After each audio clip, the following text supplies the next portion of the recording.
Good morning, or good afternoon, or even good evening, depending on where you're watching from. I want to welcome everyone to Sravasti Abbey and to this course, Emptiness in the Mind, Perceiving It, Chittamatran and Madhyamika View with Dr. J. Garfield. We are very excited to be doing this class. Of course, we really wish you were really here, but of course, that is also not possible. So we're really grateful to you, Jay, for being willing to carry on this course, to do it in this virtual environment. And what that's done is it's made a lot possible for way more people to be able to come. I see there's 63 participants on the schedule there, and how many more people are watching as they're streamed over YouTube, I can't count. You will have to write your questions in an email and send them in. They probably won't be addressed during the particular session because there's just no way to process it fast enough. But we will try to respond. So where do you send them? You send them to our All Things Tech, All Things Questions email. Write this down. discussion.sravasti@gmail.com. First of all, I'm not sure that everybody online knows who Sravasti Abbey is. Normally, if you came and we were giving an introduction, we would introduce Jay, but since you haven't been able to come up our driveway, see our beautiful spring weather, walk into Chinrisi Hall and read it, wanted to give some background to some people who may not be familiar with the Abbey. We were founded in 2003 by Venerable Intrinsic Nature, our founder and abbess for the monastery. We're the only, or the first anyway, training monastery for Western or English-speaking monastics in the Tibetan tradition in this country. And now we're a community of 17 or 18 people, something like that, and have been sharing the Dharma around the world, but also welcoming people here since 2003. So we're very happy to have Jay to be a part of that. So Jay probably needs no introduction for the people online. That's probably why you signed up, because you can't come enjoy our beautiful flowers. But Jay is he's a scholar, a professor, a longtime student of Buddhist philosophy. He has a very long title for his chair at Smith College, the Doris Silbert Professor in the Humanities and Professor of Philosophy, Logic, and Buddhist Studies. He's the chair of the program. He's also a prolific writer. He's had his hand in over 30 books, as that's what I counted, Jay, and maybe more, which means you're in competition with Venerable Thupten Trindran, who has maybe more than that. He's also the visiting professor of Buddhist philosophy at Harvard Divinity School, professor of philosophy at Melbourne University, adjunct professor of philosophy at the Central University of Tibetan Studies in India. I know you just spent time in Singapore, but that's not on your resume. I don't know about that part. But more relevant, perhaps, or pertinent to the moment, is that Jay and Venerable Trindran have known each other for a very long time. And Venerable Trindran is going to introduce Jay in a more formal, more personal way. Okay, so Jay, thank you very much for accepting our invitation to come here. I thought just to give a little bit of history about the invitation. I first remember meeting you. It was maybe around 1990. You can't hear. How's this? Did we get it on? It's on. No, it's good. Okay. I first remember meeting you around 1990 at the Mind and Life conference in Dharamsala. Perhaps we met before, but that's the time I remember, because somebody gave me a framed picture of His Holiness talking to you, and I'm standing right beside His Holiness because he had grabbed my hand and was holding it. So, but I can't remember what he was saying to you. I was too occupied. And so we got to know each other there. And then Jay very kindly invited me to speak at Smith College, where he's a professor, a few years ago. And that was really fun, going back to a college atmosphere. And I talked also to the professors and some to the students. And I remember when he and I were talking, he made the comment about Madhyamaka focusing on the object when we meditate on emptiness, and Yogacharya and Yogacharya Svatantrika focusing on the subject. And I thought, I had never thought about it that way. And so I thought, gee, that would be really interesting to have a course really going into that in more depth. And so that was what initiated the invitation for you to come here. So I'm sorry, you have to actually come out some other time. I'm sorry you can't come this time, but you're here in another way. So we're very glad that you're here and look forward to listening to the teachings.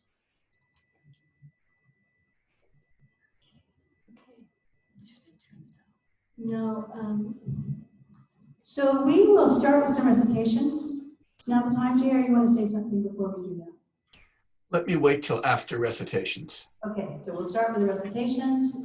For folks who are online, the text is on that post on the Sravasti Abbey website. Find it quick. Venerable Semke will lead us.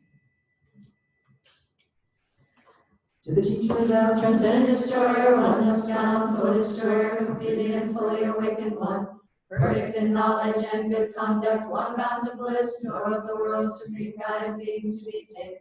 Teacher of gods and humans, to you the Buddha and Tao, transcendent destroyer, glorious conqueror, Shakyamuni, I prostrate, make offerings and go for refuge. When, O supreme among humans, you were born on this earth, you faced 7 strides and said, I am supreme in this world.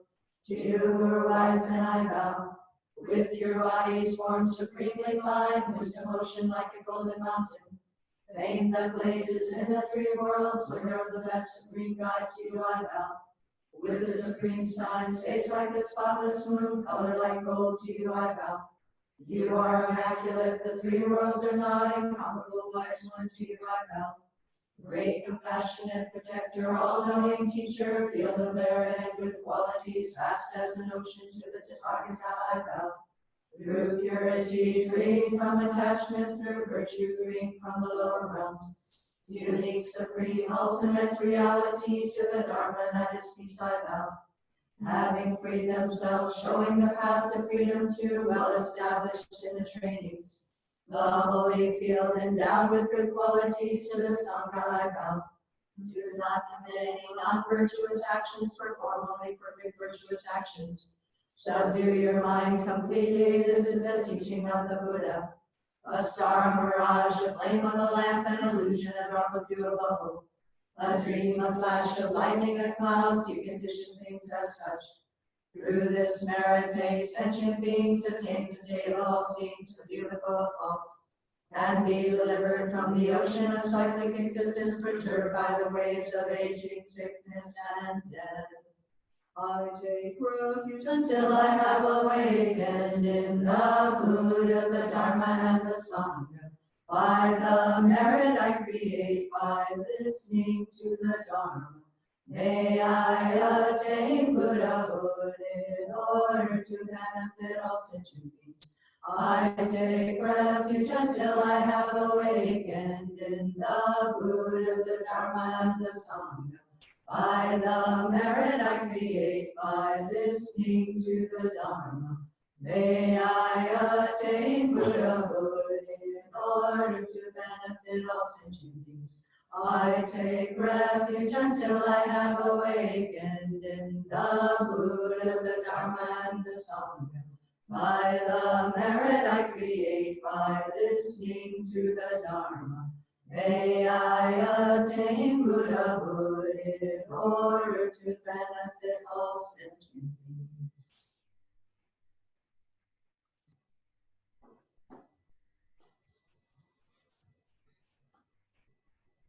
Should I begin?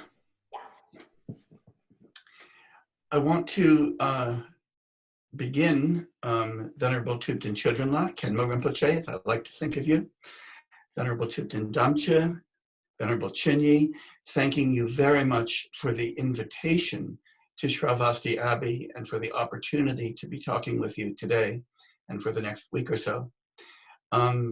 for your interest in Buddha Dharma, for your propagation of Buddha Dharma in the West, for your demonstration of the power of a monastic community in the Buddhist world in the 21st century in America.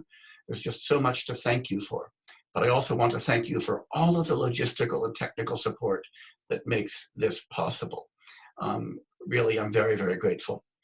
And I'm very grateful for the kind introductions. And it tempts me to remind you, Thupten Chödrön La, of what His Holiness and I were talking about at the moment we first met. And it was the importance of teaching Western philosophy and thought in Buddhist monastic situations, as well as the propagation of Dharma in the West, and that this needed to be reciprocal.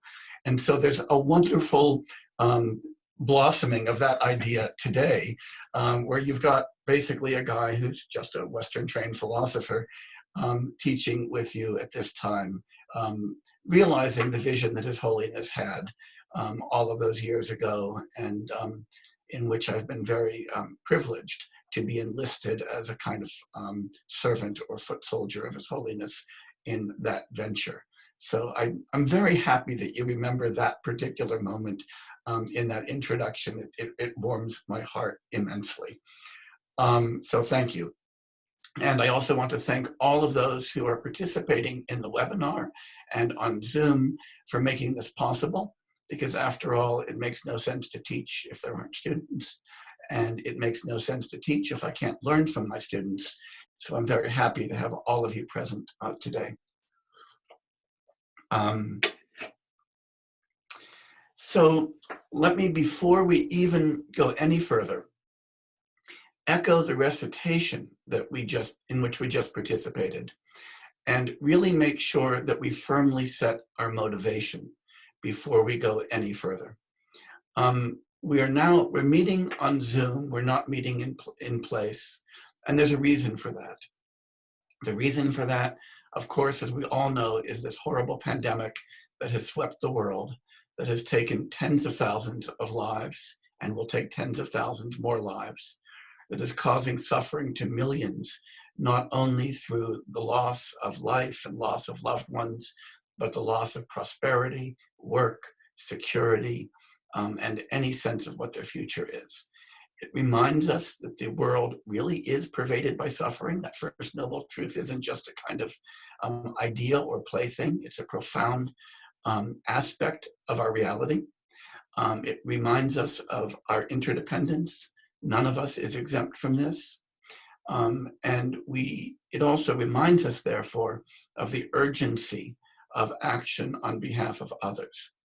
So even though over the next 9 days or so, we'll be talking about ideas that might appear to be rather abstract and recondite, we should remember that the very purpose of doing any philosophy, whether it's Western philosophy or Buddhist philosophy, is to attain liberation from suffering and to enable us to be the instruments of the alleviation of suffering for others. If that isn't our motivation, then right now we're really wasting our time. You would do much better doing crossword puzzles, watching action movies, something like that that would be really entertaining and bring you a little bit of happiness than doing all of this hard work. The reason for this hard work has to be that motivation. And so I really want everybody to take a moment to set that motivation and to recognize that that is why we are here together. And I apologize for having to be talking to you on Zoom like this. I know there will be technical problems for some people at various times. Sound will go out, internet connections will fail, stuff will happen. I also know, as somebody who's been teaching now for over 40 years, that it's the interaction with my students in the classroom, in presence, that makes teaching come alive. And I don't have that right now. I've got a television image of my friends at Sravasti Abbey, and for most of you are invisible to me. I can't see how you're reacting, whether you're upset, whether you're bored, whether you've already fallen asleep, whether you're puzzled. And that will mean that my teaching will be less effective than it would be if I could be there in presence. And so for that, I apologize. Zoom teaching is second best, but that's better than third best, and it's better than nothing at all. So bear with me, be willing to interrupt me, to correct me, and to give me suggestions for how to be more effective. I'll do my best, you do your best, and we will achieve what we can, even if it's not what we might have been able to achieve in more favorable circumstances. Before I really get going, I would like to acknowledge my teacher, who is also your teacher, the Venerable Geshe-Geshe Topkya, with whom I've studied now for 30 years, and who I regard as a virtual divinity, to whom I owe any tiny understanding of Buddha Dharma that I have. And that makes us kind of, brothers and sisters, rather than teachers and students. We're all students of Geshe-Geshe Topkya law. And we should, again, those of us who have been fortunate to enjoy and to benefit from his teachings, take a moment to set an attitude of gratitude towards our teacher, because the opportunity to learn from great scholars and scholars of such enormous kindness is a rare opportunity indeed. And if any of us take that for granted, we should plan a few kalpas in hell. That's something for which we just need to be enormously grateful. So that's by way of beginnings and introductions and metaphorical prostrations to you, to the Buddha, and to my teacher. Right now, prostrations have to be metaphorical. That's okay. E-prostration is an interesting idea, isn't it? Let me talk a little bit about who I am, honestly, so that you know what you're getting and what you're getting into, and you can log off if it sounds like it's a bad deal. As you can see, I am not a monastic. I'm a lay guy with a little bit of hair left, not much, but we're gradually getting there. And my training is as a philosopher in Western philosophy.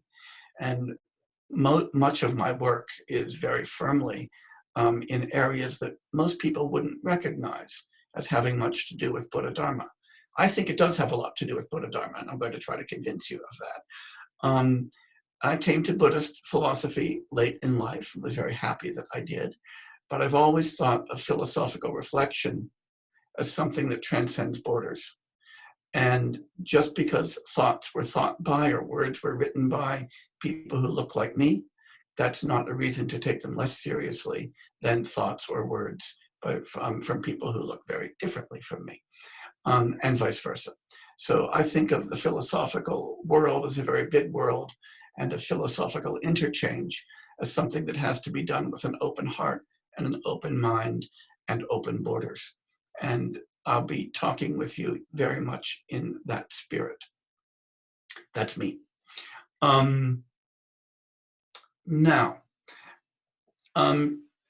Tipton Children related a few moments ago a conversation we had in Northampton about the relationship between Yogacara and Madhyamaka.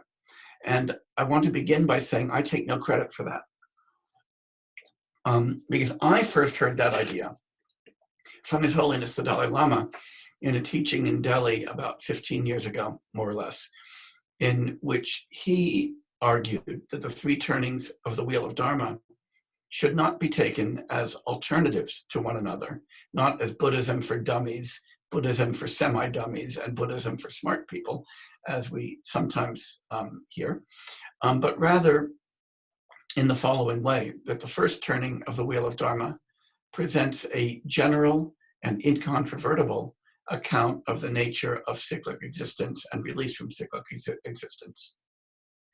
That the second wheel of Dharma presents emptiness from the side of the object, and that the third wheel of Dharma, emptiness from the side of the subject. And that if you want a comprehensive picture of Buddha Dharma, you have to take all three of the wheels seriously and simultaneously, not any of them as superseding the others. And that insight hit me like a lightning bolt and changed in many ways the ways that I've approached and thought about Buddhist philosophy. And for a long time, I attributed it to His Holiness the Dalai Lama. And then I ran across the same idea in Bhutan when I was reading a text by Bhutan, 19th century Tibetan philosopher. And when I was mentioning that fact to a colleague of mine, he said, oh, it's much older than that. It actually originally was proposed by Rongtong, Sakya scholar in the 15th century. So that's kind of nice too, because that means that this idea has echoed from the Sakya tradition to the Nyingma tradition, to a leader of the Gelug tradition, to just a plain old Western guy like me, and now ricochets back to you. And my general idea then is that since so many different people have adopted and profited from this idea, there must be something in it. So it's certainly not original with me. For a long time, I thought it was original with His Holiness. Now I learned that it's an idea that's at least 500 years old in the Tibetan tradition. And sometimes old ideas, as you know, are really good ideas. So let's spend a little bit of time with that very broad idea first, before we go any further, because that's kind of setting the framework for what I want to talk with you about over the next week and a half. When we talk about the distinction between emptiness from the side of the subject and emptiness from the side of the object, the first question that anybody should be asking him or herself, or whoever's talking, if you can, what do we mean by emptiness in the context of this discussion? Now, of course, I'm not going to tell you all about emptiness today. A lot of what we'll be talking about over the next week and a half will begin to scratch the surface of the idea of emptiness. But I do want to emphasize that the idea of emptiness, which sounds like this, very deep, incomprehensible, profound idea of a mystical void that's glowing somehow beyond the veil of appearances, really needs to be thought about very carefully and analytically, and not with that kind of mystical reverence that sometimes attaches to it. When we hear the word empty, we have to always be asking ourselves the question, empty of what? So for instance, as I look right now at this beautiful room at Sravasti Abbey, where I wish I could be, I see that it is empty of elephants. There's not a single visible elephant there. And I think that if there was an elephant there, I would be able to see it. So if I'm hunting elephants, which I'm not, and I came into that room, I'd say this here room is empty. But it's of course not empty of people. It's got about 17 or so of them in there right now, if I'm counting right. That's kind of nice. Suppose that after this session, everybody goes out to have lunch, which I hope they do. And I come into the room or look at the room, I might say, oh, gee, the room is empty now.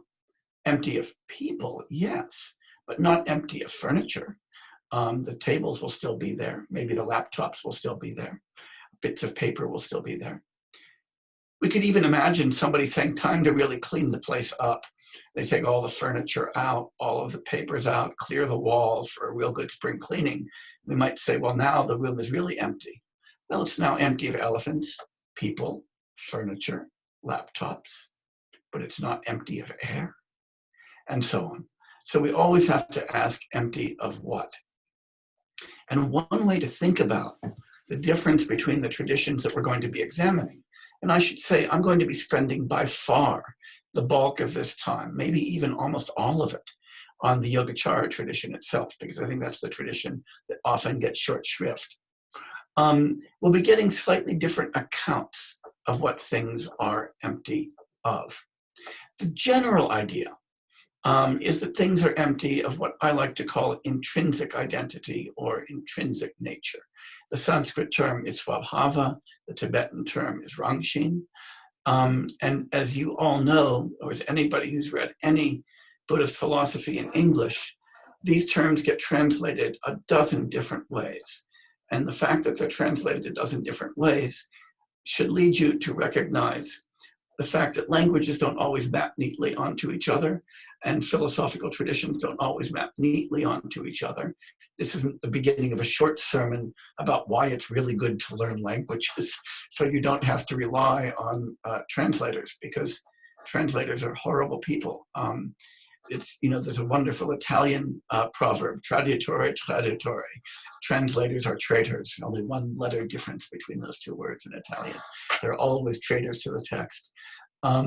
And even though I feel nothing but admiration and gratitude for anybody who translates, as somebody who does it, I recognize that whenever you do it, you're doing violence to a text. That's the sermon now ends, okay? So learn languages. But when I use the word intrinsic nature, what I mean is an essence or a kind of being that a thing has in its own right, independently of anything else. And the idea is that we're kind of wired cognitively when we say that we have this kind of confusion from beginningless time.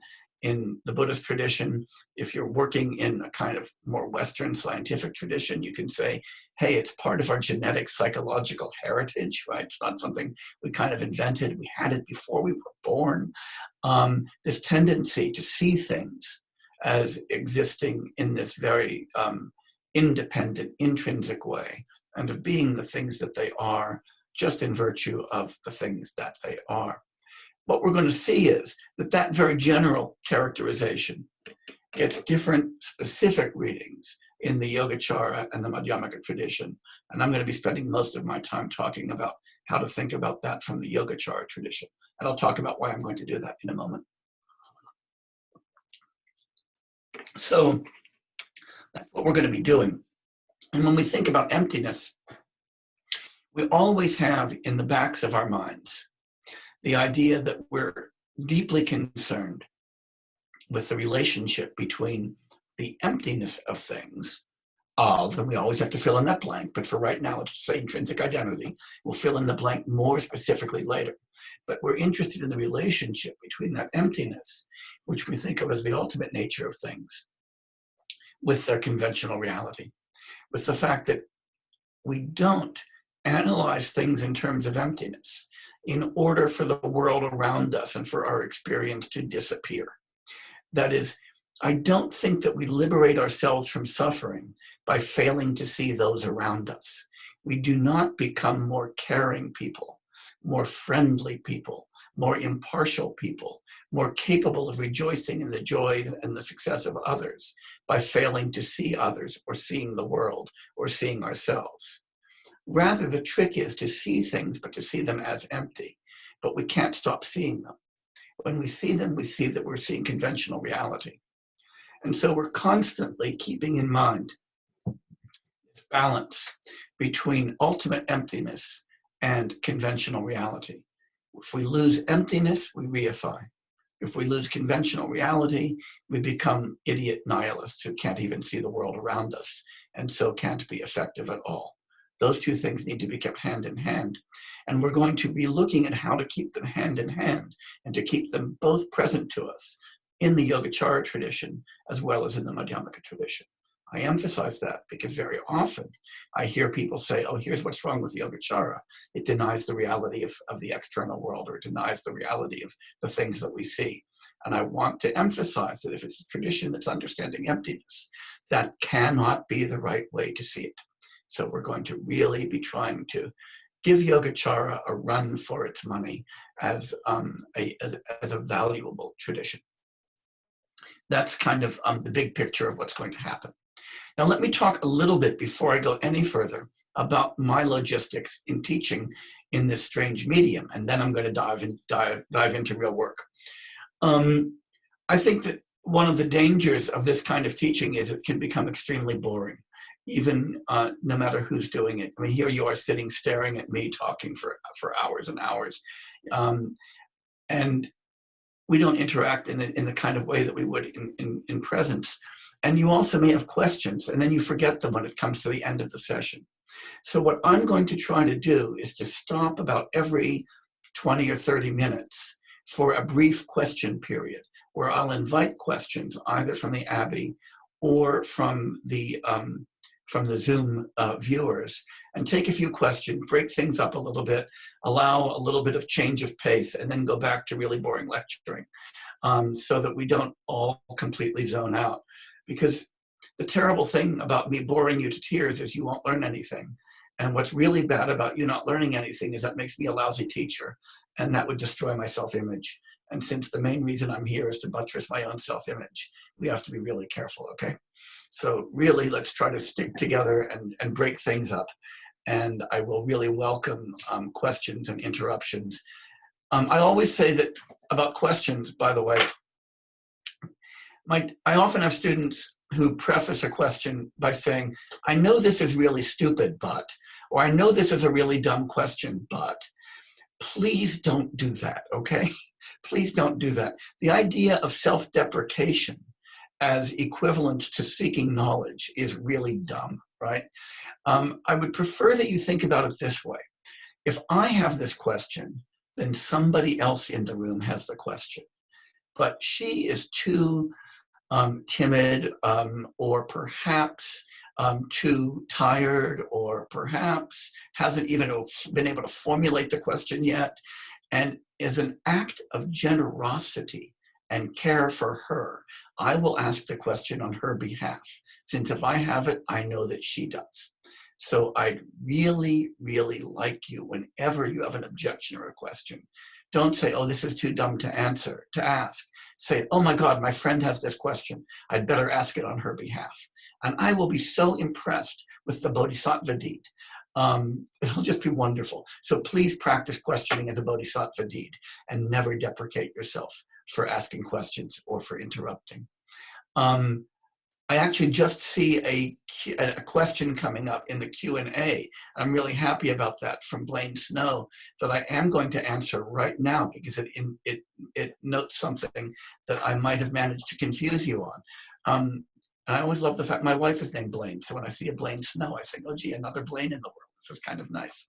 The question is, can I explain the difference between formlessness and emptiness? And that's a really good question, opposite of what I just said a few moments ago.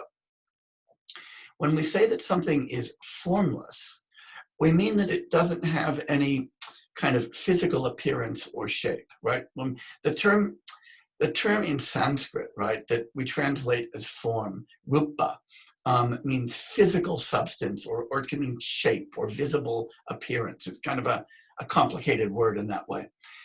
So when we hear that something's formless, we mean that it's not like that. So here's what you could say. Here are some formless things. The number 3. The number 3 doesn't have any shape or physical nature. And so if you ask me, is the number 3 empty? I could say, empty of what? And you say, empty of being a number? I say, no, it's very much a number. Is it empty of form? Yes, it is formless. So whenever you've got a lessness, you've got a kind of emptiness, but different kinds of empty of something different. So when we say formless, we talk about a formless realm. We mean a realm where nothing has any visible appearance or any shape or substance. But again, those things might nonetheless be thought to have an intrinsic nature, even if they might be thought to have it, even if we knew that they were formless. So being formless is a way of being empty, but it's a way of being empty of form. And again, remember that word form is translating Sanskrit. These texts weren't written in English, and it's translating this word rupa. And that word rupa, again, appearance, visible appearance, physical substance, that kind of stuff. Okay. Now another question is coming, but I'm going to save that question. That's Taryn Sue's question about the visible elephant in the room. Because that's a really good question. It's going to take a little bit of time. So I'm not ignoring it, I promise. I'm going to hold that one for a question period in about 10 minutes, okay? Because I want to make a little more progress before I get there. So I'm not ignoring you, Taryn. I'm simply holding you off for a little bit. Sometimes that will be useful. So keep those questions coming. Okay. I want to talk a little bit about why we do philosophy. This is not so much a matter of setting motivation, but of giving you a reason to think about this. Sometimes people wonder about the value of philosophy. It's a lot of abstract thinking. It's a lot of cognition. It's a lot of what we call in Sanskrit prapancha, this kind of proliferation of ideas and thinking and conceptual stuff. And a lot of people say, well, gosh, that's the stuff that's the root of samsara, right? Buddhism is supposed to be about getting myself beyond conceptual proliferations, beyond all of this cognition, and being able to see things directly, non-cognitively, and all of that good stuff. Yeah, maybe so. But you can't just jump in to that, to that kind of level of non-cognitive engagement. And I want to come back to the Four Noble Truths for a moment to explain why it's so important to do philosophy. This is an advertisement for my discipline, by the way. I'm not even, this is kind of, you should be careful when people start advertising, but I am. We talked a bit about the first noble truth, and we talked about the pandemic. The second noble truth is that suffering, unlike some bumper stickers we sometimes see, doesn't just happen. Suffering has a cause. And the proximal causes of suffering are attraction and aversion, wanting what we can't have and not wanting what we do have. And if you don't believe me, you can believe Janis Joplin, right? Lord, won't you buy me a Mercedes-Benz? The absence of a Mercedes-Benz is not itself suffering, but my desiring one when I don't have one. Now the suffering begins, right? So that's the attraction part. And you can do the same thing through most of country Western music for the aversion part. It turns out, of course, that popular music is the best way to teach Buddha Dharma. You can actually do an entire Buddha Dharma lecture with nothing but lyrics from pop music, but we're not going to do that today. Just setting this to you as a challenge, right? Setting this to you as a challenge. Anyway, but attraction and aversion are only the proximal causes of suffering. Attraction and aversion themselves are caused by something much deeper, sometimes called ignorance, but what I like to translate as primal confusion.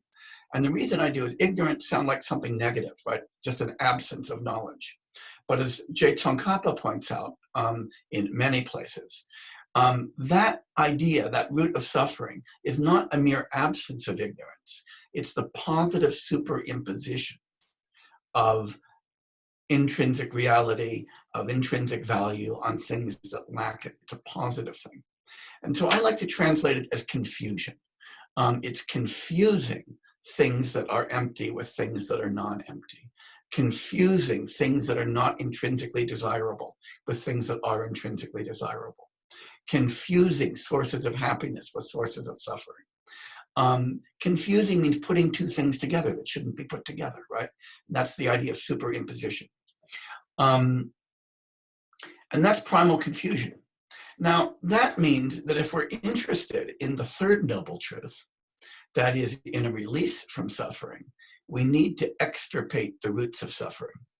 And if the deepest root of suffering is confusion, the mechanism to its extirpation is the achievement of clarity, the achievement of insight, the achievement of understanding. And guess what philosophy is? It's the attempt to achieve that. So it's really important to spend a lot of time thinking before you can get to that point beyond signs, beyond thoughts, and beyond language. The Austrian philosopher of the 20th century, Ludwig Wittgenstein, had a beautiful metaphor for this. He talked about the need to kick away the ladder after you've climbed it. Notice the echo of the raft in Buddhist philosophy. That language, thought, and conceptual activity are a necessary ladder to climb to a specific height. And well better get to the top before you kick it away, or you haven't achieved anything at all. So that's why we do philosophy and why we're doing all of this today. We're doing it because that is the mechanism that Buddha Dharma advises for the achievement of the extirpation of the roots of suffering and the roots of cyclic existence. Now, looking at the second question that's come in, And I'm going to hold that question as well. That's the one from John, because it's not directly on what I'm doing now, but it's going to be relevant in a short while. So I'm going to hold that for the first question period, which will come up in about 5 minutes. The last kind of very preliminary thing that I want to say then is that when I do philosophy, and this is interesting because one of the venerable members of the Abbey asked me about this in a very provocative and very welcome email exchange earlier. I won't call out any names here. I mix Western philosophy and Buddhist philosophy very, very freely. So if it sometimes sounds like, hey, that's Western philosophy, that's not Buddha Dharma, like when I cite Wittgenstein a moment ago, that's fine. I'll take insight wherever I get it. I'll take insight even if I find it under a rock. Actually, that's the whole idea behind Dharma, right? So I think that if we try to draw artificial borders and boundaries between stuff that was said by people who were devout Buddhists and stuff that was said by people who may have never even heard of Buddha Dharma, then what we're doing is discounting before we even think about it, ideas that might be valuable for liberation. There's nothing wrong with taking good ideas from wherever they come. And the longer I've done philosophy, the more I've recognized that some of the best Buddhist philosophers are people who never heard of Buddhism. And I think that's a wonderful thing. So I ask you to open your minds to that. The Buddha himself, as you all know, in the Mahaparinirvana Sutra, said, don't just accept what I say on faith, don't accept it because I say it. Treat it the way a goldsmith treats gold, and you can all recite the rest of that passage. It's very famous. I think that part of doing that is using ideas from other traditions to rub against Buddhist ideas, to generate the little bit of friction that generates the sparks, that lights the candle, that illuminates the way. And I'm going to be trying to do that as we go forward. So if some of the things I say seem to be phrased in ways that are foreign to the tradition, that's right, they will be. But don't just react to that by saying, that's heterodox. React to that by saying, that's an interesting way to approach Buddha Dharma, and I think it will be useful. You can also attack me, but I want you to do it with an open mind. I often hear Western philosophers, now I'll tell a little story, then I'll break for questions. Oftentimes Western philosophers, if they hear that you're doing Buddhist philosophy, they say, oh, that's not really philosophy, that's just religion.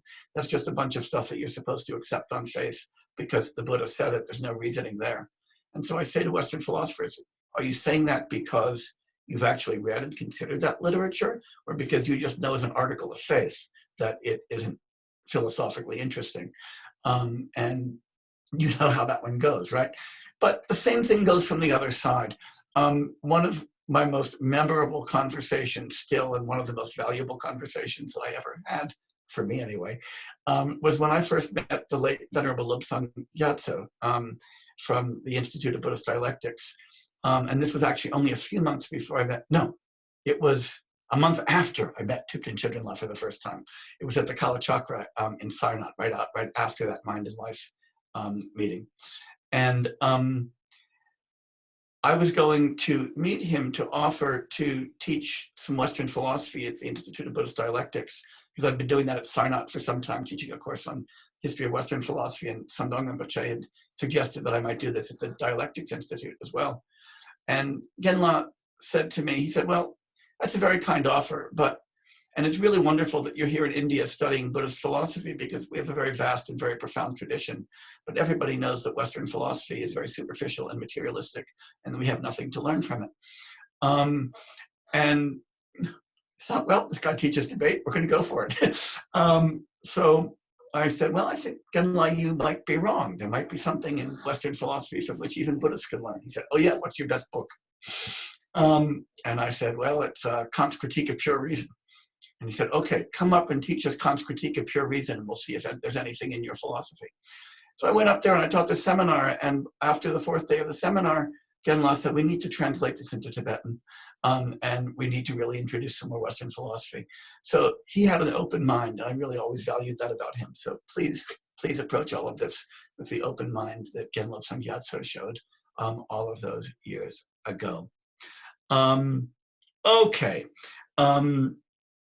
Now, before I go any further, I want to spend a few minutes, maybe 5 or 10 minutes, answering questions, just to break things up and give us a little bit of time to elucidate matters and dispel confusion. And right now, I've got 3 questions in the Q&A window, 1 from Taryn and 2 from John. But I'm also looking at Sravasti, Abbey, and not seeing any hands up there yet, which either means I've bored you to tears or beaten you into submission, or you're just being way too polite or something, but we'll see. I'll be patient.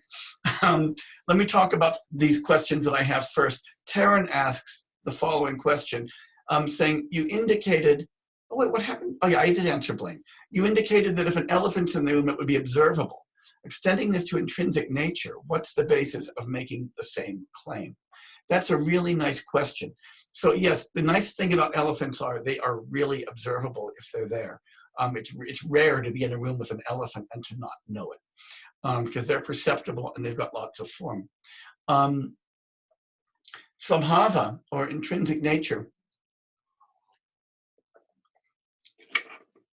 is supposed to be something that's a lot harder to figure out, the inner essence of things, right? So suppose you were to think, let's take a popular example, one that's popular both in India and in the West, and one that classical Buddhist theorists worried about a lot.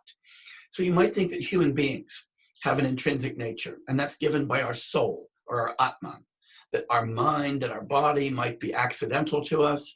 As it says in the Bhagavad Gita, we just put them on in the new life, the way we put new clothes on in the morning and slough them off at the end of life, like we take our clothes off to go to bed. But that Atman, that soul that is our essence, our Svabhava, continues forever. Now, of course, Buddhists spend a lot of time worrying about that.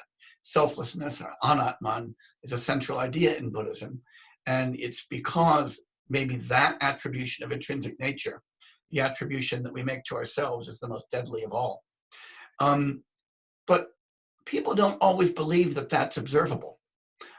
They might think you can only infer it, or that you can only observe it in certain kind of meditative states.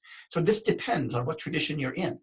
For instance, in the West, Descartes argued that if we just look inside, we find it. There it is. Hume used that as a premise to say, I look inside and I don't find anything at all, so there must not be anything there. But if we think about the Vedanta tradition, for instance, the Vedanta tradition in India thinks we obviously have that soul or that Svabhava that belongs to us, but that it's always an observer and never anything observed. So that we have to understand it as the unseen seer. So existence and observability do not go hand in all philosophical traditions. In some philosophical traditions, we might have the idea that for something to exist, it has to be observable. In a lot of Buddhist traditions, the idea of existence and being a possible object of knowledge, a shecha or a prameya, as we say in Tibetan or Sanskrit, are coextensive. But even then, that doesn't mean that something that's in principle knowable or observable is knowable or observable by just anybody. It might take special means.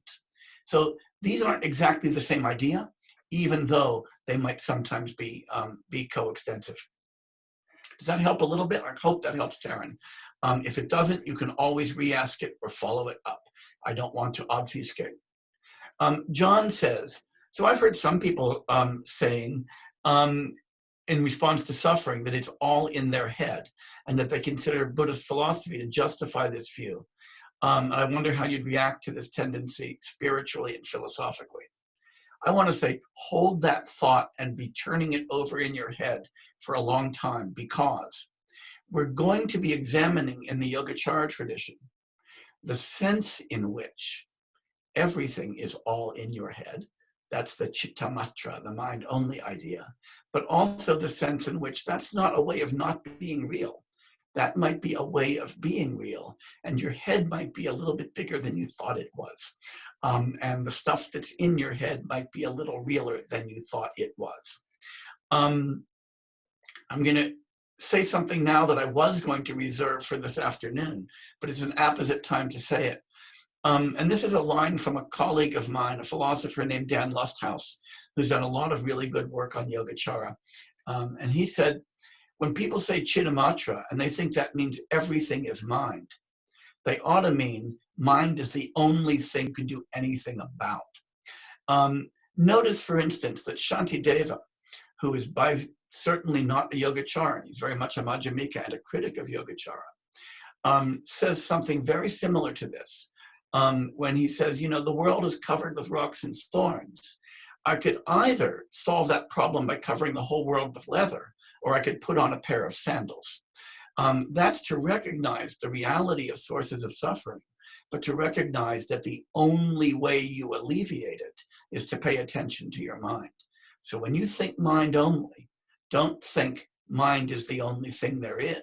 Think of it as mind is your only problem. And so again, that doesn't mean that sources of suffering, external sources of suffering aren't important, but it does mean that external phenomena aren't sources of suffering unless you're averse to them. The absence of pleasant things is not a source of suffering unless you want them. There's a big difference, that is, between suffering and pain, just as there's a big difference between happiness or sukha, doing well, and pleasure. Pleasure can be a source of suffering, and pain can be a source of liberation. I mean, this isn't a mystical fact. Think about it in daily life. If you're an athlete, suppose you play a sport. Believe it or not, I used to be a marathoner. And if you play a sport seriously, you're going to be in pain sometimes. You might, if you're playing football, you might get tackled or hit. If you're a runner, it hurts to run as fast as you possibly can.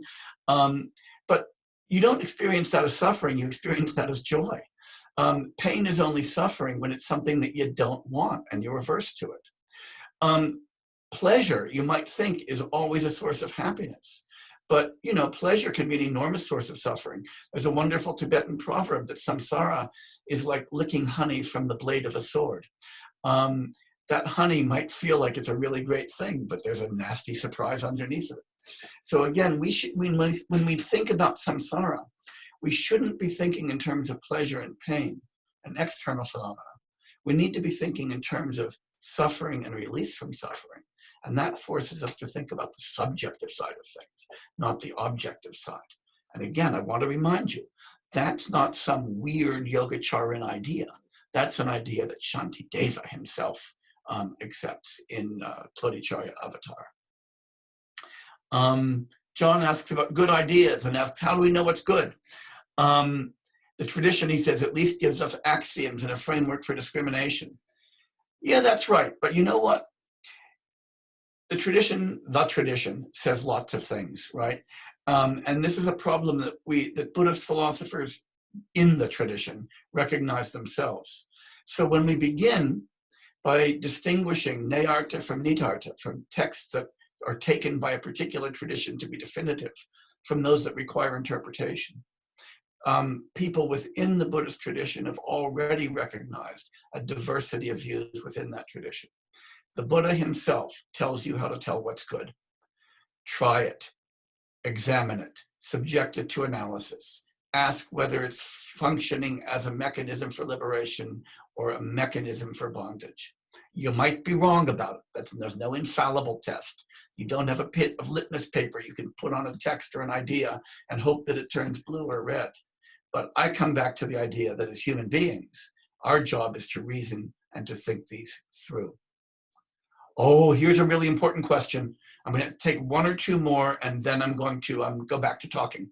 Because I'm realizing there's so many questions coming that if I spend all of my time on that, I'll never get to what I wanted to do. But this is a really important one. Snehi asks me to explain what I mean by emptiness from the side of the object and emptiness from the side of the subject. And boy, that's an important one, because that's what this is all about. So here's what that idea means. And as I say, this is an idea that I learned from His Holiness. His Holiness, I'm guessing, learned it from Bhutan. And Bhutan, who knows who he learned it from directly, but it goes back to Rungton. So it's an old idea. That doesn't mean it's a good one, doesn't mean it's a bad one. I just want to make sure that I don't take credit for it, because that would be a terrible thing. And we'll be talking about this in much more detail as we go along. So I'm going to give you a thumbnail now, but we'll do it in detail as we go along.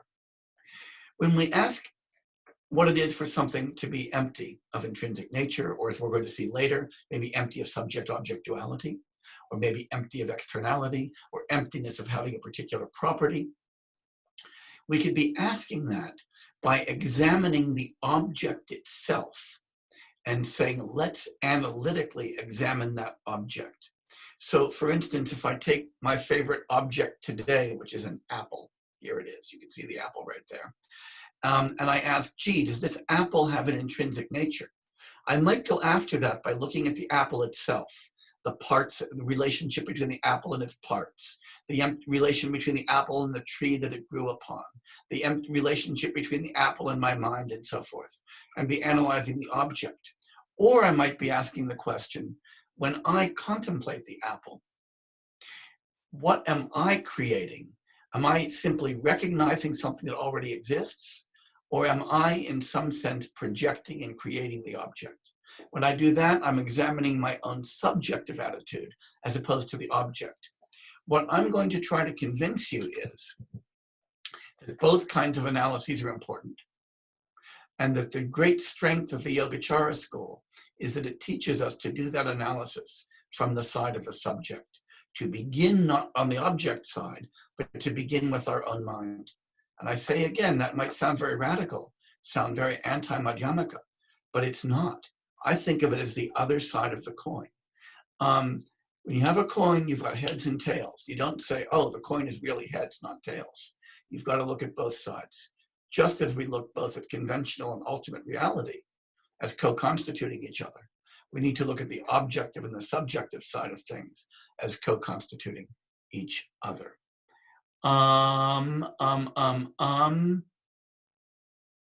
Okay, I'm going to now hold the next bunch of questions to the next break, and I will take another break in about 20 minutes or so for more questions. I promise. I mean, does this work okay? I hope it does. For me to alternate modalities, give you a chance to wake up and stretch and things like, at least cognitively, and not simply get bored by me.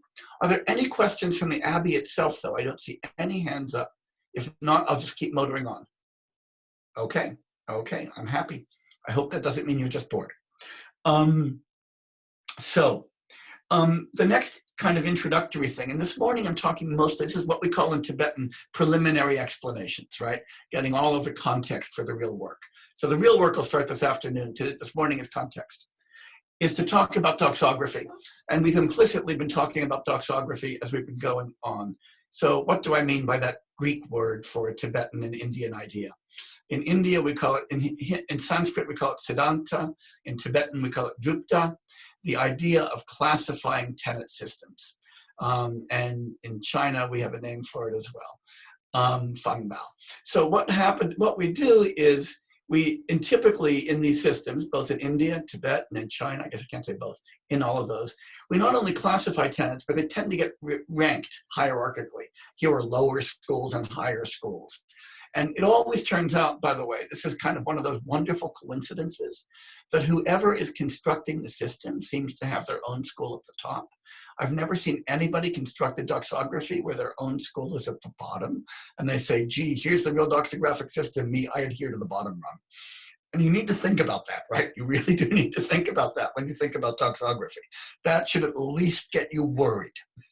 And it's kind of fun to look at the multiplicity of doxographic systems and the justifications for locating different systems in different places. I want to say that doxography, which I think of as the national sport of India and Tibet and parts of China, is an extremely valuable activity. All right, I want to really emphasize that. Do not walk out of here saying, Jay said doxography is dumb. Jay didn't say that. Doxography can be extremely valuable, and it can also be very dangerous. Like most things in the world, most valuable things are dangerous, right? Think about medicine, think about coffee, think about Buddha Dharma. Valuable things can be dangerous if you take them in the wrong way. Nagarjuna said that, right? If you grab the snake in the wrong way, it's going to bite you. Here's what's great about doxography. It allows us to see similarities between texts and ideas and the way they hang together into a big system that we might not have seen if we'd only looked at things piecemeal. So for instance, if we're looking at Yogacara, you might not have noticed that the idea of the Alaya Vijnana, the foundation consciousness, is deeply connected to the idea of the three natures and the three naturelessnesses. But by seeing those texts that propagate those ideas as part of the same tradition, we're forced to understand the connections between them. And that's really good. It also allows us to see why certain authors fight with certain other authors. Why do Shantideva and Chandrakirti criticize Vasubandhu? Well, because they're working in somewhat different doxographic systems. And we can understand criticism and by sorting people out into piles. And that's not pointless. It also tells us how to approach a particular text and how to do interpretation, because words often have, technical terms, often have very specific meanings in different systems. And if you don't know in what system a text is being written, you might not know how to interpret the technical terms or the claims that it's making. So doxography is a really valuable thing. But, there's always a but, doxography can be dangerous because doxographic treatises are always written from a particular standpoint, and always from the standpoint whoever takes themselves to be at the top of that particular hierarchy. And while people tend to be very, very careful and charitable about painting their own position, they tend not always to be either as careful or as charitable as one might like in characterizing the positions of their opponents. They can set them up as straw men for refutation. And so you have to be careful about understanding the views of one tradition as expounded by somebody in another doxographic framework. After all, if you are, say, a Democrat, are you going to get your account of the Democratic National Committee's platform from Donald Trump? Or if you're a Republican, are you going to get that from Joe Biden? No, you know that they're going to be caricaturing each other as an attempt to characterize each other. So you have to be very careful. Those of us who grow up, as us at the Abbey, and I have grown up in the Geluk tradition, have grown up in a tradition that valorizes Prasangika Madhyamaka at the top of the doxographic framework. So when we listen to Prasangika Madhyamikas characterize Yogacara or Vaibhashika or Sautrantika, we should keep in the back of our mind, these are not friendly characterizations. These are characterizations by people who disagree with these positions and are attempting to show the superiority of their own position. We might want to approach them with open minds, taking what's valuable from the doxography, but also recognizing that we need to be fair to the opponent. That's one thing that is dangerous about doxography. There's a second thing that's dangerous about doxography. And I think this is an even greater danger because it's a little bit more subtle. It's what I like to call the doxographic squeeze. And that is that once you classify a whole bunch of texts or a whole bunch of authors in the same system, there's an irresistible tendency them all exactly the same position or exactly the same view and miss internal diversity. Now, let me do it by analogy for a minute. Suppose you decided, I'm just kidding, American politics is irresistible right now. So you decide all these people are Democrats, right? And you list a whole bunch of your favorite Democrats. I don't know, Bernie Sanders and Joe Biden and Elizabeth Warren, and you said, okay, because they're all Democrats, they must all agree about everything. And of course they don't. There's internal diversity within the position. But if you've said, I understand what the Democratic position is, and because somebody's a Democrat, no matter what their words say, there's got to be a better way to interpret them to reflect that position. You've distorted things. That does happen in India and Tibet and China and in Western representations of Indian, Tibetan, and Chinese traditions. You say, okay, Asanga, Vasubandhu, Stiramati, Vinita Deva, they're all Yogacharans, so they must all agree about everything. So if this is what Vasubandhu believes, it must also be what a Sangha believes, even if the texts manifestly contradict one another. And then you do a lot of interpretative gymnastics to explain why a text that appears to say one thing really means another. And what you've done is elided the sophisticated debates and diversity within the traditions. And that's a problem with doxography. Now, again, don't walk out of here saying, Jay said never pay attention to doxography because it's dangerous.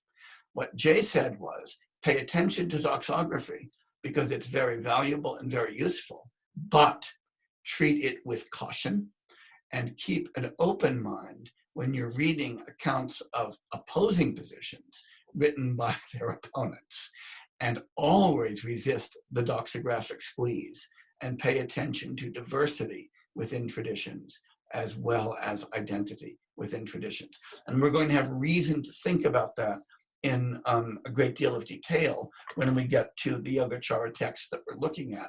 And I think you're going to see that maybe some of the slogans you've heard describe Yogacara may be not quite as accurate as you thought they were.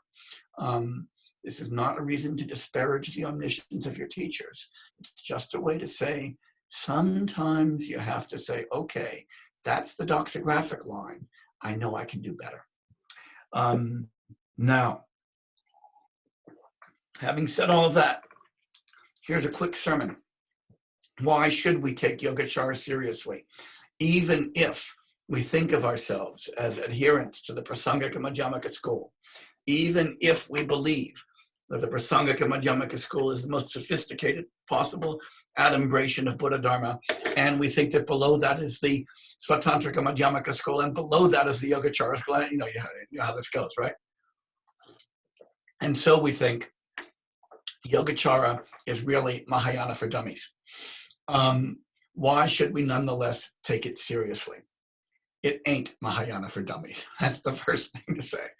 But I want you to think about it this way. And this is something I was talking with Guy Newland about a long time ago when we were putting together this little thing we did for Wisdom Academy, called 3 Turnings of the Wheel of Dharma. There really is this tendency among Mahayana practitioners to use the H word and to say that, you know, all of the non-Mahayana traditions are just Buddhism for dummies, but hey, we're way too smart for that. And even if people say, oh, I would never say that, gosh, I know a whole lot of people who practice in the Mahayana tradition who have never read a single word of Pali Sutta, let alone Pali Abhidhamma. I know people, I'm sure you don't know anybody like that, and I'm sure that wouldn't be true of anybody in your circle of friends, but I run around with a lot of Mahayana trash sometimes. So I do know people who don't read Pali Suttas. And there's got to be a reason that they don't read Pali Suttas. I mean, maybe it's because they're too busy, and maybe it's because they can't find them in the library, or maybe it's because the words are too long. I don't believe that. I think it's because even though they know that Buddha Vachana is a really important thing, they think, oh, that's really Buddhism for dummies. I'm going to read Nagarjuna and Asanga and Mahayana Sutras, right? Don't ever be like that, okay? Don't ever, ever, ever be like that unless you really believe in your heart of hearts that you are too smart for Buddha Vachana. If you aren't too smart for Buddha Vachana, for those, I'm speaking Sanskrit now, the word of the Buddha, the speech of the Buddha. If you really think you're too smart for Buddha Vachana, that's cool. You must be fully awakened. You don't need any of this. Please send me your email address so that I can come and listen to you teach, and you can enlighten me as well. But if you're not too smart for Buddha Vachana, pay attention to all of it, not just some of it. That's one reason to take Yogacara seriously. That's kind of what I'll call the orthodox reason. Here's the unorthodox reason. The unorthodox reason is, hey, take it from me. If you spend a lot of time with Yogacara texts, you start developing a deep appreciation for how smart these people were, for how profound their insight is into the nature of mind and cognitive processes, to how much they reveal about our own experience, our own kleshas, our psychopathologies, and about how it might be possible to eradicate them and why it's so difficult to eradicate them. So even if you didn't think it was Buddha Vachana, even if you thought that these guys were, I don't know, devils sent by Mara, they were smart devils sent by Mara. So pay attention to them as well. So A, because it's interesting, B, because it's Buddha Vachana, spend time with Yogacara. I think that you will enjoy the time that we spend. Now, do I want to go there next? Yeah, I do want to go there next. So now I'm going to be circling back to an idea, or actually, yeah, one more idea, and then I'm going to take a break for questions because I want to finish this last thought. A lot of people say, here's a reason not to spend time with Yogacara, because having read my doxographic treatises carefully, I know that Yogacara teaches that the mind is substantially and ultimately real, and that external objects don't exist at all, and that that's a stupid doctrine. And since I can tell that that's a stupid doctrine, and I've been told that that's what Yogacharans think, there's no reason for me to spend time with them. Again, I'm not making this up. I've heard people say this. Real people, people who are serious and smart, right? I mean, I know they're not your friends, but they're my friends who say this. So people do say this stuff. And when they do that, I think that they are running together two ideas that we need to distinguish. And these are ideas now that I'm going to take from the world of Western philosophy as a way of interpreting Yogacharan, the Yogacharan project. So I'm going to introduce you to two technical terms in Western philosophy, doxographic terms, but Western doxography. And we're going to use them to try to think about Yogacara philosophy. One term is idealism, and the other term is phenomenology. And they're very different ideas, and they represent very different ways to read and to understand Yogacara. And I'm going to be trying to convince you that the phenomenological way is a much better way than the idealistic way, even though there were some idealistic Yogacharan texts. Now, here's what we mean by idealism. Idealism is often read, as I'm going to get a little technical, but I'm going to try to go slowly, and I want you to stop me. I'm going to really rely on my Sravasti Abbey friends to stop me when it gets confusing, okay? And to stop me when you think it's confusing some of the people who aren't in the room, because you're going to be my barometer, okay? I'm counting on you now. So be good friends. Most often when people hear the word idealism in philosophy, they think that it's the doctrine that the external world doesn't exist, that all there are ideas, hence the name. And indeed, some idealists that there are no external objects, there is only mind. And a lot of people, when they offer an idealistic tradition of Yogacara, compare Yogacara to the work of George Berkeley. Footnote, if you want to read good Western idealism, Berkeley's 3 dialogues are very, very entertaining. And we once performed them in Tibetan at Senilobta, and it was a lot of fun. So anyway, but idealism is actually a more complicated and sophisticated family of doctrines than that. That's one version of idealism. Descartes offers another version of idealism, a version that doesn't deny the existence of the external world, but denies our immediate access to the external world and thinks, oh, all we're immediately aware of are our thoughts or our mind. And then we're aware of the external world only in a mediated way, mediated by our thoughts and our mind. That's another form of idealism. In general, we can say that a doctrine is idealist to the extent that it treats our mind as having one mode of existence or one mode of access, of cognitive access, and the external world as having a lesser kind of existence or a more uncertain kind of access. So it's that sharp distinction, either in nature or in access, between the mind and the external world that gives us a more robust sense of reality to the mind, or a more robust sense of reality to our knowledge of mind than to the external world, that makes a system idealist. We have idealist positions represented in India both in non-Buddhist traditions and in Buddhist traditions. And we have idealist systems represented in the West in a number of different traditions. And those idealisms are of varying kinds.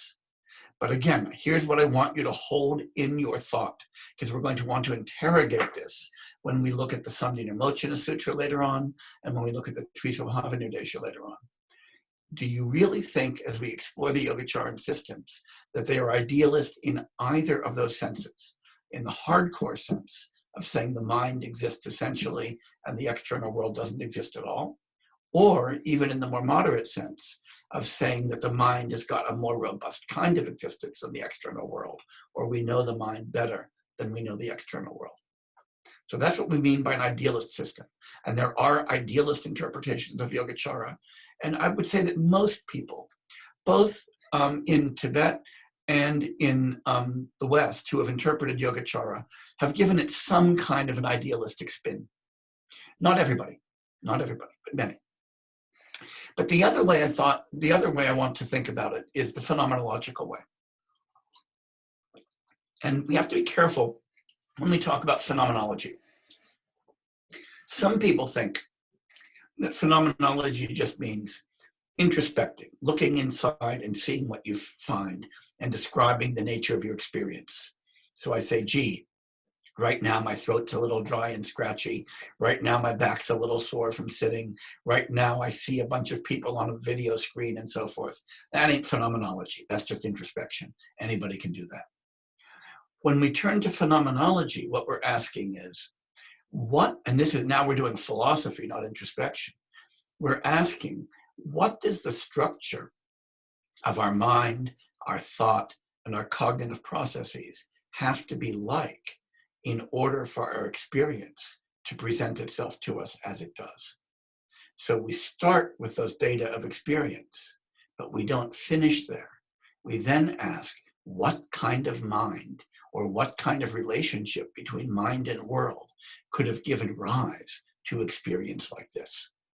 So it's a deep reflection on what the primal of our mind and cognitive processes have to be. I'm going to be trying to convince you that thinking of Yogacara as phenomenological is a more profitable way than thinking of it as idealistic. And then it gives us a very nice way of thinking about the relation between Yogacara and Madhyamaka. Because Madhyamaka is very much a metaphysical system. It's asking us about what the nature of things are. What's the final nature of things? And as we know, we get this doctrine of emptiness and dependent origination that gives us that account. We'll get to that later. If you think of Yogacara as idealistic, then you think of it as another kind of metaphysics, as giving a different account of the nature of reality. Madhyamikas say, oh gee, things are conventionally real but ultimately empty. Then you say, and Yogacharans think that the mind is ultimately real and external world doesn't exist at all. And that's given you now two competing metaphysics. And then you have to figure out which one's right, because only one of those two could possibly be right. But if you think of Yogacara as doing phenomenology and not metaphysics, then you think Madhyamaka is telling us about the nature of reality, and Yogacara is telling us about the nature of our experience of reality and of the mind that creates that experience of reality. And those then are not in competition with one another. They are complementary with one another, which gives us yet another reason to pay attention to Yogacara. Not Buddhism for dummies, not even Mahayana for dummies, but the other side of the Mahayana coin, the subjective side as opposed to the objective side of the Mahayana coin. Now I've droned on for a very long time, and I promised you that I would take a break for questions, and now I'm going to do that. First, I want to turn to the Abbey to see if there are any raised hands at this point, and then I'll turn to the Q&A window. Any raised hands in the Abbey? Wow, I've subdued you. Okay, you can all, Children-la, unmute Kenmo Rinpoche.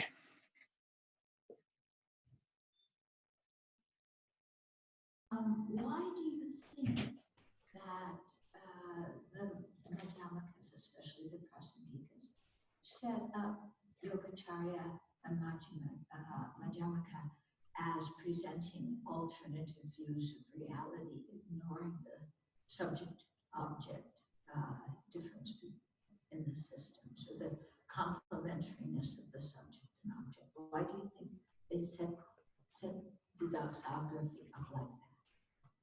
Yeah, I think that's a really profound their heads when they were alive, because I wasn't born yet. I think that it is something like this. There certainly are Yogacharan thinkers who end up doing some idealistic metaphysics, though that's not the major current in the tradition. And so that gives a little grist for that mill.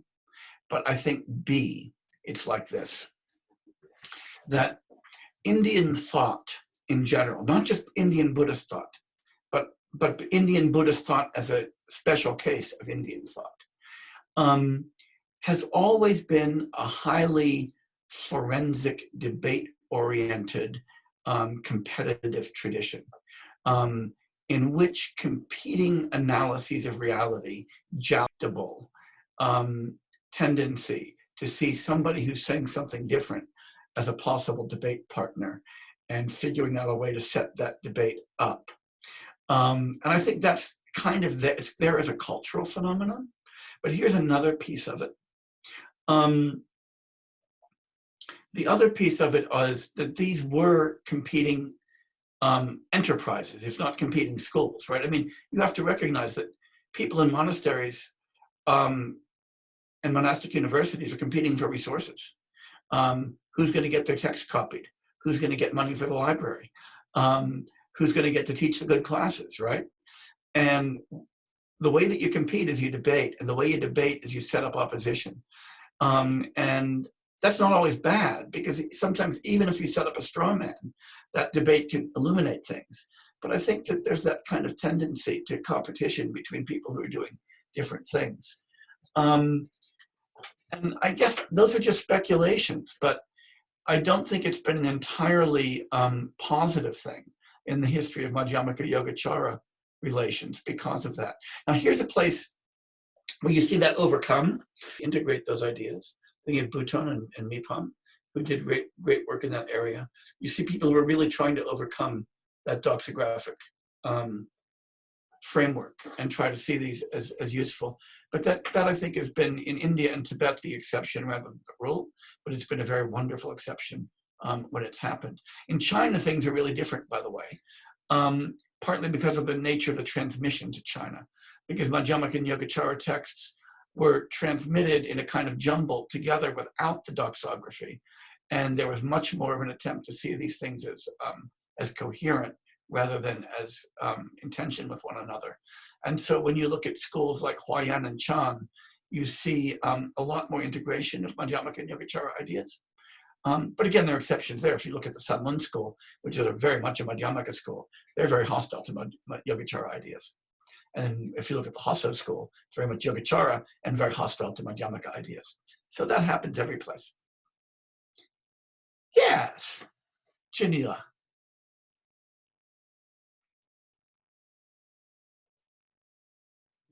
Do you know if there are any contemporary practitioners of Yogacara? Living pure Yogacara school in the world. And that is the Hasso school in Japan. And their monasteries are in Nara, not far from Kyoto. And they really are pure Yogacharans. And it's kind of wonderful that it's still alive. Yeah. So if you go to Nara, you can meet real Yogacharans. Isn't that neat? Every place else they've been subordinated somehow or another. Except right here. In Sravasti Abbey, you can join the Nara people. Yeah. Any other questions from the Abbey before I turn to the Q&A list? Jay, this is Damcha. I'm not in the room. I just wanted to comment on what you said about starting out with the Buddha Vachana, because I did start out studying the Pali Suttas, but I found it really hard without a commentarial tradition.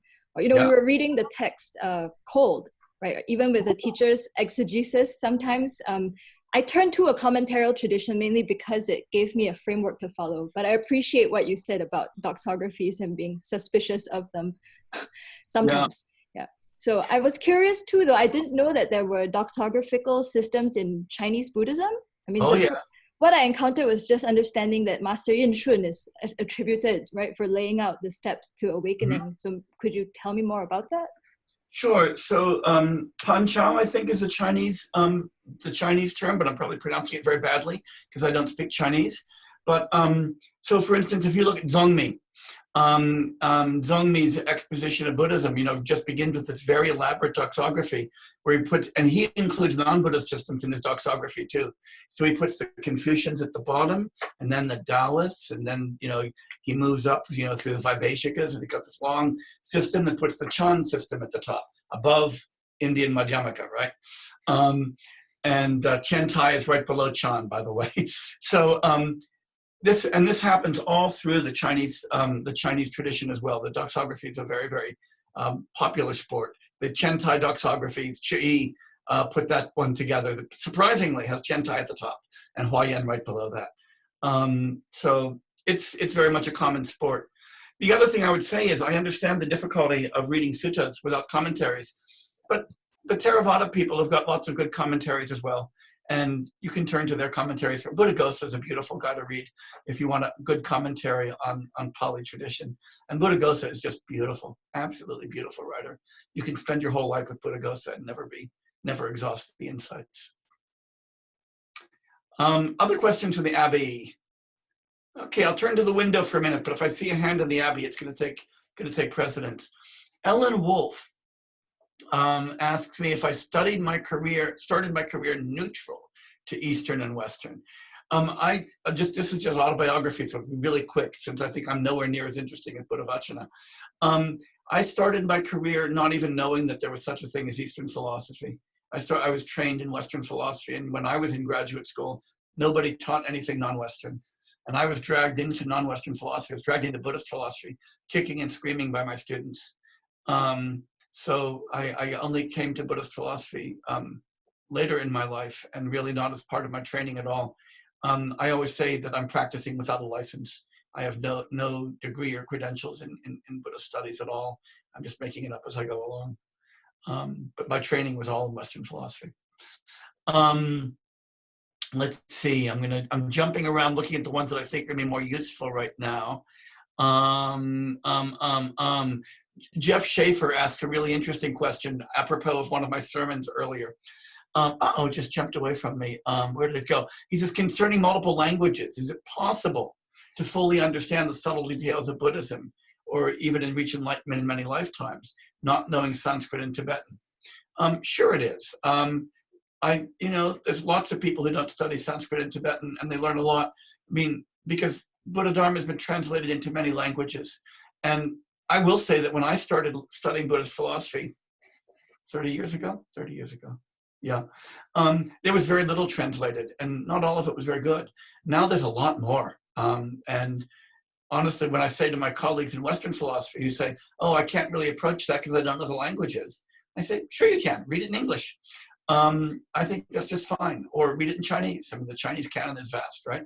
So I think it helps, by the way, to learn languages because you get access to more literature. And only a tiny drop of what's available in Sanskrit and what's available in Tibetan has been translated.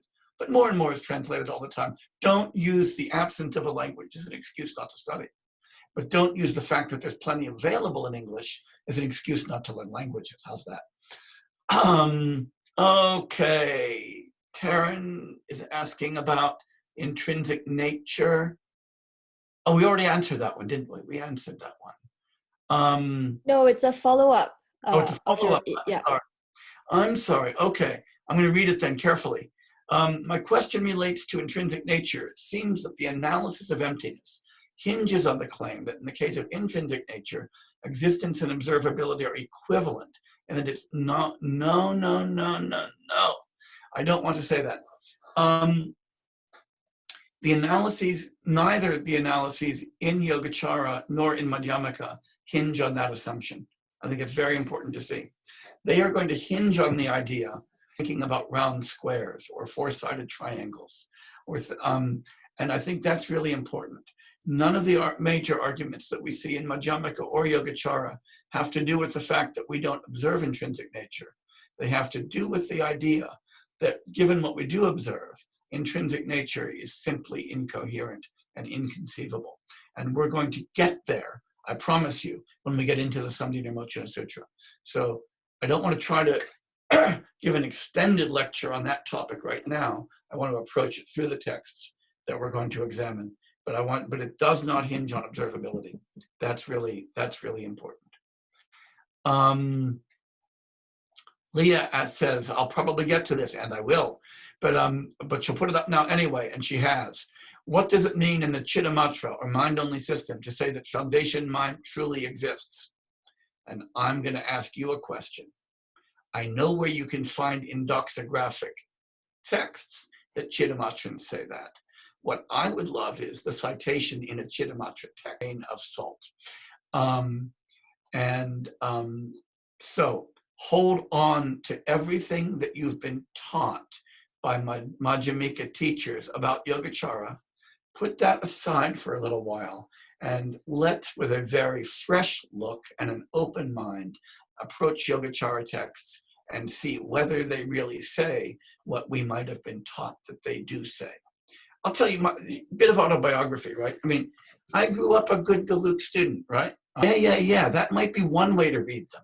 And there might be virtues in reading them that way, but it's not the only way. We can read them in ways that we can learn from them. And so I want to hold on to that. Okay. Now, here's a really important question for me to address because it indicates a way that I've succeeded in confusing people. Thupten Losang asks, the second way I described idealism seems very close to phenomenology. Can I speak to the similarities and differences? Yes, because I want to make that distinction crystal clear, and I'm really happy to see that I haven't done it, so that I know exactly where I've been successful and where I haven't been successful. So I'm going to backtrack now. The second way that I described idealism was just as any kind of system that gives the mind a different, more fundamental, realer status than we give to external objects, or that gives our knowledge or our access to our own mind a different, more primitive, more accessible, more immediate status than we give to external objects. So it's one where we draw a clear distinction between the mode of existence or our mode of knowledge of that of the external world in some way. Notice that leaves open a broad range of positions. It's a characterization of a family of positions rather than a single position. But in either case, the distinction that we're drawing is a distinction between different modes of existence or different modes of knowledge. So it's a question about the nature of things. But when we talk about phenomenology, we are setting aside, or the technical term is often bracketing, we're setting aside questions about the nature of things. And instead, we're asking a question about our experience of things. We're asking what our mind has to be like in order to experience things as we do. Now, that leaves open the question of whether the nature of mind and the nature of external objects is the same or different. It leaves open the question whether our knowledge of our own minds or our knowledge of external things are the same or different. It only asks the question, setting those things aside, given that we experience the world in the way that we do, what does our mind have to be like in order to construct that experience? So, like I say, if we think about that wonderful term that keeps coming up, mind only, or Chittamatra, and we ask, what does that mean? Here's the metaphysical or the idealistic way to ask that question, to say what it means. We say, oh, the mind is the only thing that's real. Everything else is unreal. Here's the phenomenological way to ask that question. The mind is the only thing we need to ask about right now. We don't need to ask about external objects. Those are different questions. So to take my apple again, that I brought along just so I've got some physical object somewhere in my study to use. The rest of my study is non-physical, right? Formless. But the apple has a form. And I say to myself, I could be asking, is this apple real? Or is only my consciousness of the apple real? Or is the apple less real than my mind? Or is my knowledge of the apple less good than my knowledge of my own mind? Those are idealistic questions. But I could be asking the following question. Given the way that I experience this apple as a smooth, red, sweet smelling sphere, putting cool pressure on my fingers, what does my mind have to be like in order to construct that experience? That question doesn't ask about the nature of things. It only asks about the structure of experience. That's the phenomenological question. I'm going to want to be approaching Yogacara in that way. I hope that was a clearer way of explaining this than I explained before. And if not, we'll keep coming back to it, I promise. I'm skipping a few of these because I think I could answer them in passing. T. Connor McCann asks, am I saying that Madhyamaka isn't doing any sort of phenomenological work? Well, no, I'm not saying that. That would be too strong a claim. But I am saying that the focus of Madhyamaka is on the nature of reality and the relationship between the nature and the mode of appearance of reality, not on the nature of our experience of it. Focus. So when we look at the doctrine of the two truths, as we see expounded in the Perfection of Wisdom Sutras and in the work of Nagarjuna and Chandrakirti, for instance, that is the Madhyamaka tradition, we see a concern with trying to understand the relationship between the mode of appearance and the mode of existence of things. That's a question that's primarily a metaphysical question. And I take that to be the heart of the Madhyamaka problematic. And what I'm going to try to urge is that Yogacara is not doing anything in conflict with that. It's rather asking the question, okay, setting aside that question, given our experience of things, what does our mind have to be like? Okay. Pelyung, I can't help you very much. That's one that Damcha's got to solve, or Chinyi. Those are technical questions. And then Greg Hollingsworth asks a question, in the approach of Yogacara, are ordinary beings streams of mental processes, with the external world being a projection from their direct experience? Stay tuned. Don't ask for the punchline before I get to tell the whole story. That's the question that we're going to be answering over the next week or so. So that's what I'm going to do with the Q&A now. And then I'm going to talk for 5 more. Oh, we only have 15 minutes, and we need 5 minutes for recitations at the end. So I'm going to talk for about 10 minutes, pause, and then we'll begin this afternoon or evening, depending on where you are, or morning, depending on where you are, with more questions. Does that make sense? But I want to talk a little bit more before we get to recitations to finish just a little bit more about what I wanted to do this morning, which will be almost half of what I plan to do, which is pretty good. I want to talk about why, another reason that we worry about Yogacara, though I'm not going to put it in that way, and that's to talk about the idea of duality and non-duality, and why that's so important to Buddha Dharma, and because it's going to be a big issue for us as we go through.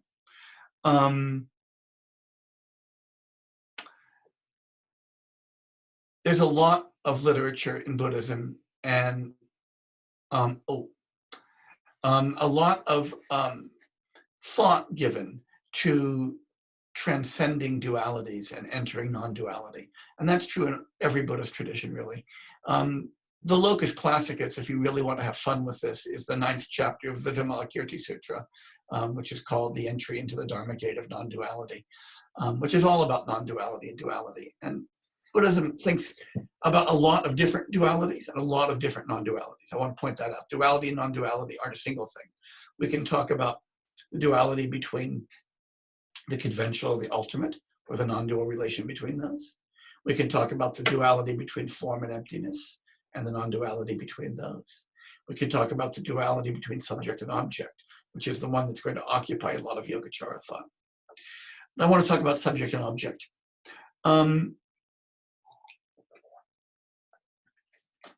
Excuse me.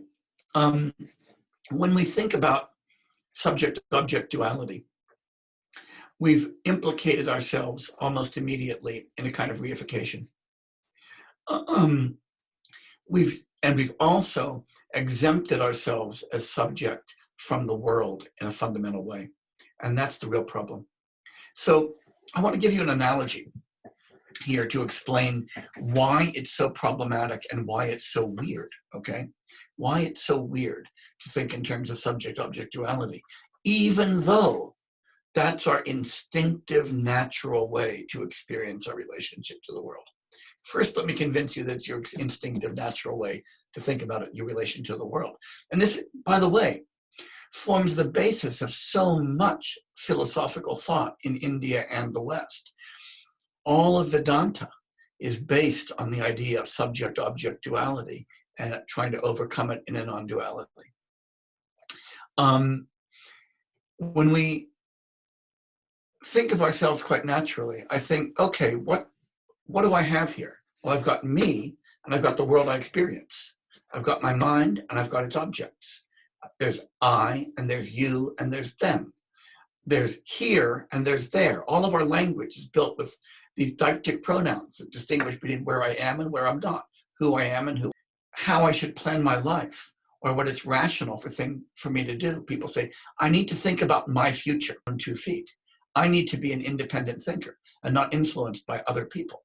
I mean, think about all these things. You hear these, right? You hear these, and people say these things. So the moment I generate that duality of experiencer and experienced, there's immediately a polarity of value attached to that. And the polarity of value inevitably puts me on top. This is the basis of modern economic theory. I wish I was making this up, right? When you look at economic theory, we think of a rational agent, a rational actor in a market, as somebody who acts in her own self-interest. And then when you think about a market, you think about it as independent people, each maximizing their own self-interest. We have a word for that in Buddhism. We call that self-grasping, right? That's what we call it. Self-grasping follows immediately from subject-object duality. And I want to make that point clear because it connects to one of the very first things I said this morning.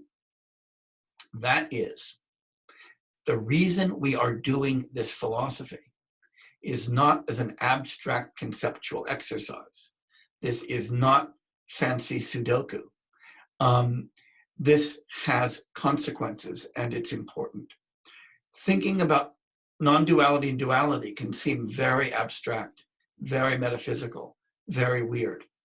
But the consequences of succumbing to a dualistic vision of the world are catastrophic and close to universal. If you want to avoid that catastrophe in your own life, you want to constantly focus your thought on when you're succumbing to dualistic appearance and how you can transcend that, at least in thought, and undermine it through an analysis in terms of non-duality. Now, here's a nice metaphor to help you think that. And it, again, comes from this Austrian philosopher I mentioned earlier, Wittgenstein, in the same book as the one about the ladder, and in fact, very similar to it. He says that we think about ourself, read Atman if you want, as very much the way we think of our I with respect to the visual field, my eye. I don't see my eye. Eyes can't see themselves. It's a familiar Indian trope. But I see the entire visual field. And so I think my eye and my visual field are two completely different things. There's the visible objects, and there's the seeing but never seen subject. Now that might be a nice analysis of how I experience my visual field, but you would never conclude from that my eye as an object is completely independent of all visible things and is not itself a visible thing. By the way, you can see my eyes right now. Or that it's somehow not in the world, that it's a special kind of object, unlike any other object. Why is it special? Because I see with it and I don't see it. My God, it must be a mystical, especially valuable object, the only thing like it in the world. That would be stupid, right? That would be stupid. But notice that on exactly the same analogy, if I take myself to be the subject, different from all of the other objects, then my self is put outside of the objective world. Self is at the moral center of the universe. Also, if you love Shantideva as much as I do, and you think about the 8th chapter of Bodhicharya Avatara, verses 90 through 103, that whole argument to consider, and everything else is important only in relation